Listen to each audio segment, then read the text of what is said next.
Face au climat anxiogène entretenu par nos politiques et les médias, nous avons choisi de vous présenter ce podcast qui a été enregistré en mars 2024. Pour des raisons d'urgence à prioriser nos rapports et nos outils juridiques, nos démarches d'entrée en résistance, il n'avait pas encore pu être diffusé. Aujourd'hui, on vous le présente puisqu'il est toujours d'actualité et surtout, il vous permet de vous rendre compte du double discours. Ils vont se faire la guerre, mais en même temps, ils se financent avec nos fonds. Ne pensez-vous pas qu'ils s'amusent avec nous ? Donc ce podcast que nous avions intitulé à l'époque avec Sylvie « Le droit d'avoir des droits » traite des sujets d'actualité.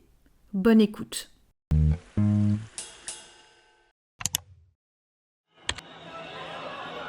Bienvenue sur le podcast « Le droit d'avoir des droits », un podcast réalisé par Émilie et Sylvie pour décrypter le Dark World. Alors le Dark World, qu'est-ce que c'est ? C'est un ensemble d'organisations qui parasitent nos institutions. Au fil de plusieurs podcasts, nous allons vous les faire découvrir à travers nos investigations. Les éléments factuels sont à votre disposition en lien dans la description du podcast. Devant la complexité de la situation, le parasitage de nos institutions au plus haut niveau, nous avons fait le choix de commencer par la finalité de nos investigations. Système que nous avons baptisé Dark World. L'origine de cette découverte, c'est une enquête sur un dossier de blanchiment d'argent, de financement du terrorisme, détournement de fonds publics mettant en cause l'État français en lien avec le grand banditisme. Bonjour Sylvie. Bonjour Émilie. Donc Sylvie, l'Ukraine. En effet, l'Ukraine est au cœur de l'actualité, ce qui va nous permettre de mettre à jour les rouages d'une politique internationale qui est étrangère aux populations et qui on va commencer par la présence de certaines structures dont jusqu'à hier on ignorait l'existence et où leur appellation, leur nom, porte à confusion. Par exemple, l'Ukraine est adhérente au Conseil de l'Europe depuis 2017. Sauf que le Conseil de l'Europe n'a rien à voir avec l'Union européenne. Il y a aussi la BERD, la Banque européenne de reconstruction et de développement, qui joue un rôle important dans l'Ukraine. Le Conseil de l'Europe et la BERD travaillent ensemble. Quel est le rôle de la BERD ? Alors, la BERD est une banque qui a un statut particulier et même très particulier. C'est une banque qui ne répond pas aux réglementations bancaires. Elle a une activité qui dépasse et qui va bien au-delà de l'activité propre aux banques. Elle intervient, elle impose sa politique dans les États, dans les institutions publiques et le secteur privé. C'est elle qui est à l'origine de la mise en place d'une politique de l'hybridation. Alors, l'hybridation, intéressant. Cette politique hybride, on la retrouve actuellement en France et à l'ONU. C'est Laurence Halpern qui a d'ailleurs donné une définition de l'hybridation. Alors, Laurence Halpern, qui est-elle ? Elle est docteure en philosophie, diplômée de l'école normale supérieure, elle a travaillé au sein de cabinets ministériels, elle a participé au développement de start-up et elle est conseillère auprès d'entreprises et des institutions publiques. Alors voici sa définition. Et hybride, ce qui est mélangé, hétéroclite, contradictoire. Autrement dit, c'est le mariage improbable, c'est tout ce qui n'entre pas dans nos cases. L'hybridation pourrait être la grande tendance du monde qui vient, fermer les guillemets. J'avais oublié de les ouvrir, mais je les ferme. Donc voilà cette définition de l'hybridation. Donc, maintenant que ça s'est dit, quelles sont les particularités de la BERD ? Alors, la BERD est une banque qui a été mise en place en 1992 par François Mitterrand et Jacques Attali. Cette banque a été mise en place pour la Russie. Nous avons la lettre de la délégation russe. Sa particularité est que cette banque a son siège à Londres. L'accord de siège a été signé par Jacques Attali et le représentant du Royaume-Uni et de l'Irlande du Nord. Dans cet accord de siège, il est précisé que l'armée comme la police ne peut pas pénétrer dans les locaux de la banque. Le président de la banque peut accepter leur intervention uniquement en cas d'incendie ou d'inondation. À cela s'ajoute le fait que le personnel ne paye pas d'impôts au Royaume-Uni, mais à la banque. C'est un État apatride qui a 4 langues officielles, l'anglais, l'allemand, le français et le russe. Alors, le Conseil de l'Europe, quel est son rôle ? Alors, le Conseil de l'Europe, c'est un clone de l'Union européenne. Officiellement, son rôle est de défendre les droits de l'homme et la démocratie. Alors, les ministres des États y siègent.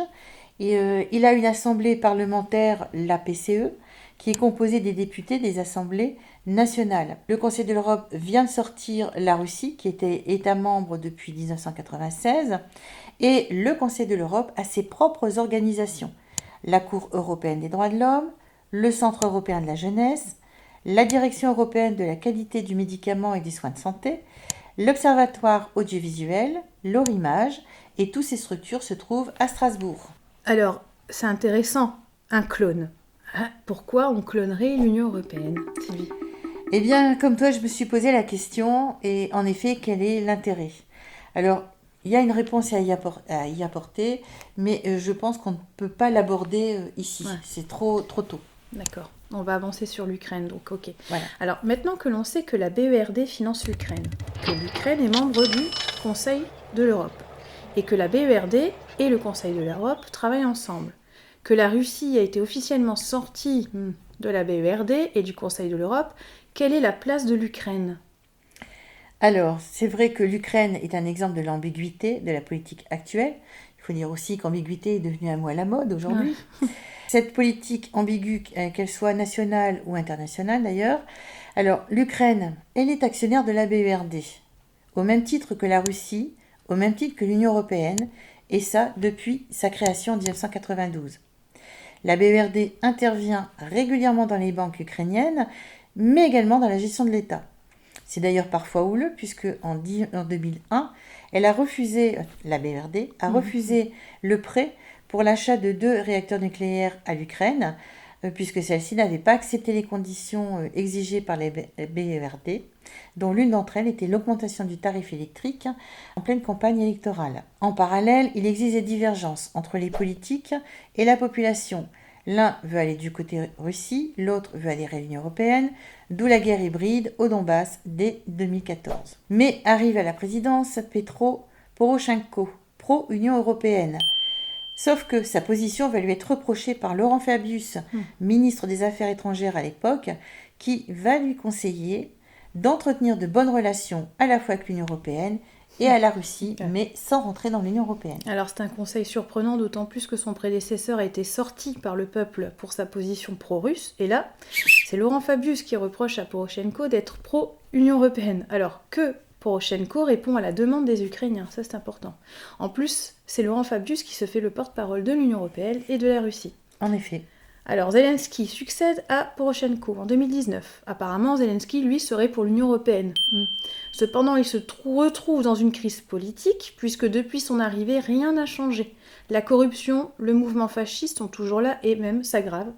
En 2021, l'inquiétude de la montée de l'extrême droite en Ukraine a fait l'objet d'une question posée par Nathalie Goulet, sénatrice, donc à Yves Le Drian, ministre des Affaires étrangères. Elle s'inquiète en effet de la montée de l'extrême droite, de la présence de milices, et à cela, Yves Le Drian répond de ne pas s'inquiéter, ce n'est pas pire qu'ailleurs.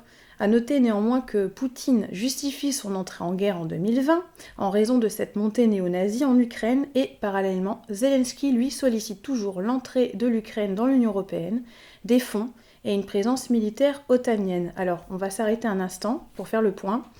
Comment se positionner dans cette histoire de guerre ?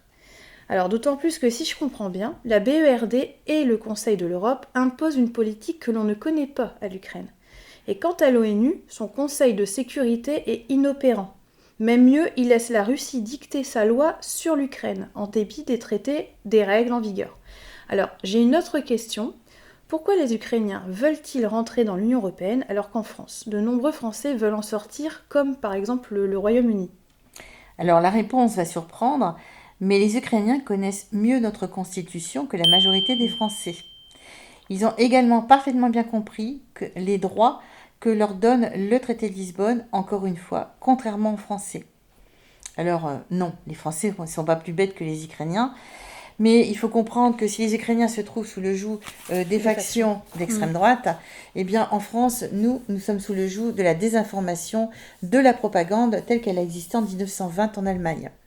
Pour comprendre la situation de la France, eh bien l'idéal, ça serait de lire Mein Kampf. Alors, Émilie, qui a déclaré la guerre en Ukraine ? Poutine. Qui veut la démocratie, qui veut rentrer dans l'Union européenne ? Le peuple ukrainien. Aujourd'hui, qui veut faire la guerre en Russie ? Alors là, c'est Macron. Voilà. Et qui apporte son soutien à la Russie ? La Chine. Voilà. Mais la Russie, la Chine et la France font bien partie des 5 pays qui siègent en permanence au Conseil de sécurité de l'ONU, dont la mission en fait est de veiller à la paix. Exact. Et les 2 autres pays sont le Royaume-Uni et les États-Unis, qui sont eux aussi permanents du Conseil de sécurité. Et l'ONU compte 188 autres États membres. Alors, on sent bien qu'il existe une confusion générale, et une fois encore, ce sont les populations qui sont de nouveau replongées dans l'anxiété, puisque c'est bien les politiques qui décident des guerres et non les populations. Et là, une fois de plus, nous avons Emmanuel Macron qui prend des décisions qui vont à l'encontre de ses missions, que ce soit en tant que pacifiste au Conseil de sécurité de l'ONU, en tant que président de la France. Alors, il n'est pas le seul, puisque nous avons Poutine et Dong Jong, le ministre de la Défense chinoise, qui, eux, vont aussi à l'encontre de leur mission de pacifiste au Conseil de sécurité. Alors maintenant, il est temps de présenter ce qui se passe dans les coulisses de la politique internationale. Ce que les populations ignorent et ce que de nombreux politiques n'ont pas compris dans la finalité de celle-ci. Alors, qui sont les acteurs de cette politique ? Alors, en effet, comme on a annoncé au début, l'Ukraine nous permet de démontrer la duperie de nos dirigeants.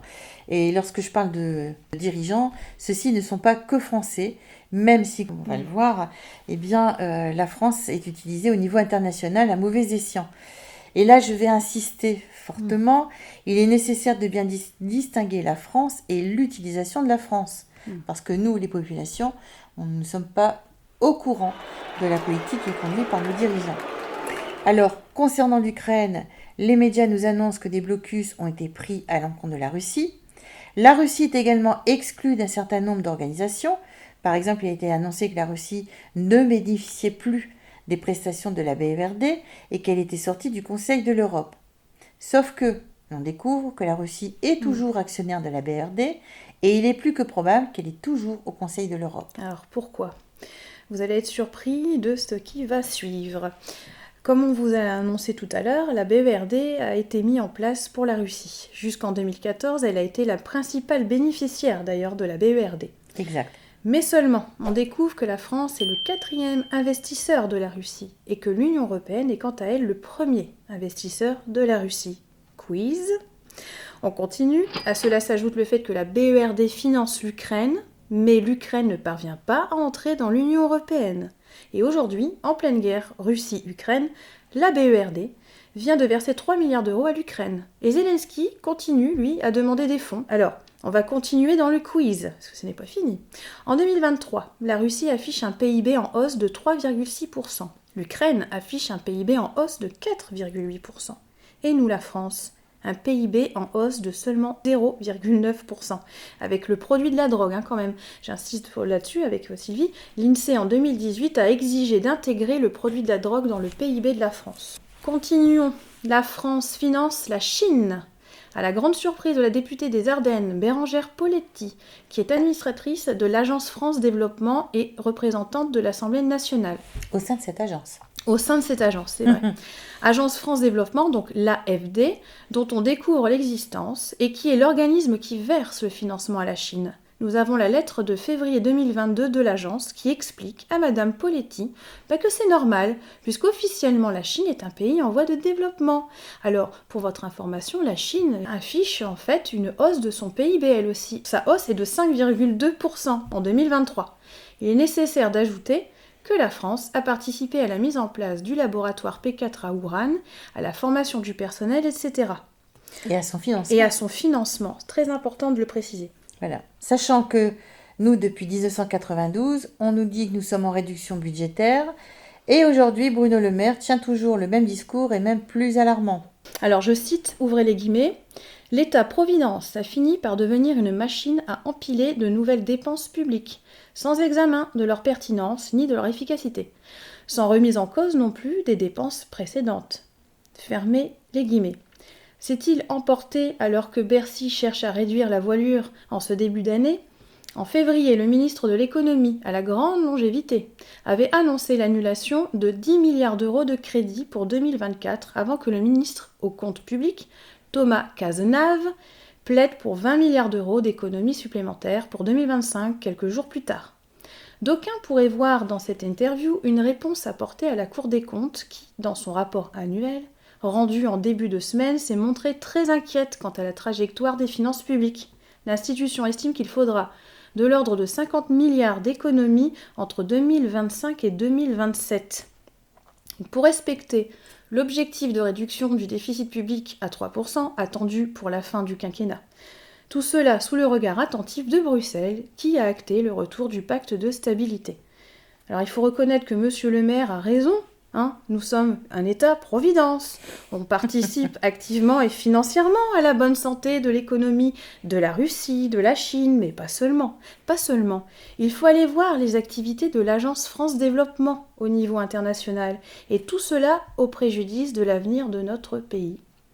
Alors en effet, nous avons un gouvernement très généreux. Et la générosité de notre gouvernement à l'égard des pays étrangers ne s'arrête pas là.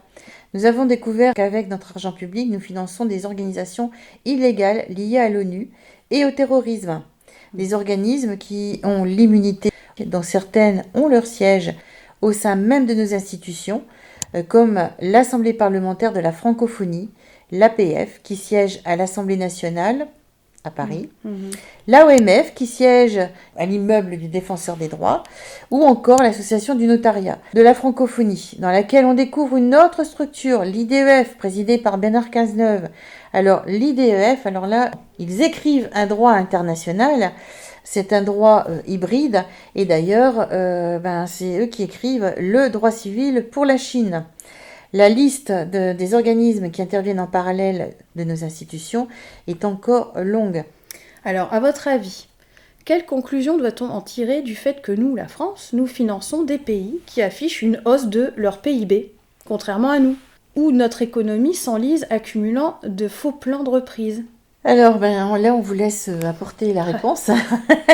Par contre, ce qu'on doit vous préciser, c'est que nous avons découvert que l'ONU, avec notre gouvernement, nos politiques, ont mis en application, bien entendu à notre insu, dans notre pays, le rapport Brahimi. Alors, ce rapport a été rédigé officiellement pour amener la paix dans les États. C'est l'outil de travail, normalement, de l'ONU. En réalité, et je vous invite à le lire, c'est le contraire. Il permet l'infiltration, l'ingérence dans l'État, dans son gouvernement, sa police, ses institutions. La finalité est d'instaurer une transition, un conseil de transition. Alors, où il pousse la fourberie, jusqu'à dire que les conseils nationaux de transition sont mis en place par et pour le peuple, mais attention, et surtout, sans le peuple. Alors, voici la liste des États où l'ONU a mis en place des CNT. L'Algérie, Burkina Faso, Centrafrique, la République du Congo, la République démocratique du Congo, la Guinée-Bissau, la Libye, le Mali, le Tchad et en France. En effet, la bascule officialisant la mise en place d'un CNT est déjà amorcée avec le Conseil national de transition écologique en France. Je vous invite à aller voir son programme. Certains CNT sont instaurés depuis plus de 10 ans et tous, sans exception, ont mis les pays aux mains des milices, de la corruption et d'un régime totalitaire. C'est ainsi que nous, en France, nous avons notre police nationale, notre gendarmerie, qui est infiltrée par des gendarmes de Rochefort, des agents du SNAPS, le Conseil national des activités privées de sécurité, et messieurs Castaner, suivis de M. Darmanin, ont fait rentrer sur notre sol des agents de sécurité de pays étrangers hors Union européenne. Des maires ont armé leur police municipale. Tout ceci, ce sont des milices. Et notre gouvernement, avec les politiques, a veillé à armer la criminalité dans les banlieues. Alors, concernant Rochefort et le SNAP, vous avez les informations dans le rapport qu'on va vous mettre à disposition. Voilà. Quant à nos armées conventionnelles, toujours et encore, notre gouvernement et les politiques assurent un management délétère au sein même de nos armées et envoient nos soldats au front avec du matériel défectueux en raison de manque de budget. Dans le monde entier, la criminalité ne cesse d'augmenter, que ce soit le trafic d'organes, de drogue, de personnes, dont des enfants, la prostitution, la pédophilie. En fait, la mondialisation multipolaire que nos dirigeants, et cela s'adresse à tous les dirigeants, ne répond pas à une idéologie politique, mais bien à une idéologie criminelle. Alors, ils ont leur propre fonctionnement et, par exemple, ils remplacent le politique par une autre fonction, celle de directeur. Alors, si on prend Emmanuel Macron, aujourd'hui notre président de la République, son rôle premier est de décrédibiliser la France et conduire à la suppression par le peuple de sa souveraineté de la nation, et le cas échéant, de conduire la France à sa destruction, et c'est ce qui est engagé aujourd'hui, malheureusement. Un autre personnage dangereux pour la France, Bruno Le Maire, ministre des Finances publiques, qui ne tient ses fonctions qu'avec le concours de son entourage. Alors, en effet, il serait nécessaire de dédier un podcast sur le parcours de ses collaborateurs, comme celui, par exemple, de Bertrand Dumont, son ex-directeur de cabinet, qui aujourd'hui est directeur général du Trésor et son suppléant à la BERD. Bertrand Dumont vient de remplacer Emmanuel Moulin à toutes ses fonctions. Ouais. Et Emmanuel Moulin, lui, si je ne me trompe pas, il est bien aujourd'hui directeur du cabinet du Premier ministre Attal. Voilà. En conclusion, la France fait partie de la mondialisation multipolaire, qui est engagée depuis 1990. Nous ne sommes pas rentrés dans le détail de ces structures, mais nous vous avons présenté le rôle de la BERD et du Conseil de l'Europe. Cette gouvernance mondiale est définie par Bilderberg, la trilatérale, et appliquée par la BERD. Là, donc comme c'est quand même important, je pense que là, il faudra consacrer un podcast justement à cette gouvernance mondiale. Exact. Alors la BERD, dont la présidence actuelle, est occupée par Odile Renaud-Bassot, merci, ancienne directrice de France Trésor. La BERD compte 71 États membres et l'Union européenne, la Banque européenne d'investissement. Parmi ces pays, nous avons donc la Chine, la Russie, les États-Unis, le Royaume-Uni, l'Ukraine, la Suisse, la Tunisie, les Émirats arabes unis, l'Inde, etc., etc. La France est représentée par Bruno Le Maire et Bertrand Dumont, qui ont pour rôle de valider la politique établie par la BERD. Les personnes qui sont chargées d'élaborer les stratégies politiques et organisationnelles pour la France sont Yann Pouezat et Clément Seyss, deux inconnus pour nous. Exactement, tout à fait. Et donc pour conclure, on rappelle quand même que la découverte de cette gouvernance, de la gouvernance de la BERD, a pu se faire suite à des investigations. Oui, tout à fait. Investigations réalisées sur un dossier judiciaire de blanchiment d'argent, financement du terrorisme, détournement de fonds publics avérés. Voilà, mettant en cause le ministère des Finances publiques, qui lui-même est en lien avec le grand banditisme. Voilà. Donc enfin, en ce qui concerne la question sur le Conseil de l'Europe, le clone de l'Union européenne, ce sera donc abordé dans un prochain podcast. Merci à vous tous. En fin de podcast, vous avez le blog qui va vous amener vers les documents, le rapport et tous les éléments. Qui vient confirmer tout ce qu'on vient de vous présenter. Et vous aurez en particulier la liste des pays actionnaires à la BERD avec leurs directeurs et leurs suppléants, le rapport de l'Assemblée nationale et les courriers sur les financements de la Russie et de la Chine. Et là, je vous invite fortement à lire parce que vous allez voir que dans les rapports de l'Assemblée nationale, il est fait mention des rapprochements institutionnels avec la Chine comme avec la Russie. Voilà. Où vont nos capitaux ? Là, maintenant, on a vu à l'étranger et nous, on n'a plus rien. À bientôt. Donc ce podcast que nous avions intitulé « Le droit d'avoir des droits », donc date d'un peu plus d'1 an maintenant. C'était le début de notre chaîne de podcast qu'on a renommée pour la bonne cause Résistance française nouvelle génération. Et donc le prochain podcast qui suivra, comme promis, qui concerne la justice nationale et internationale, présentera les outils pour permettre aux populations de se défendre. D'ici là, bonne soirée à toi, Billy. Bonne soirée, bon courage à tous et à bientôt. À bientôt.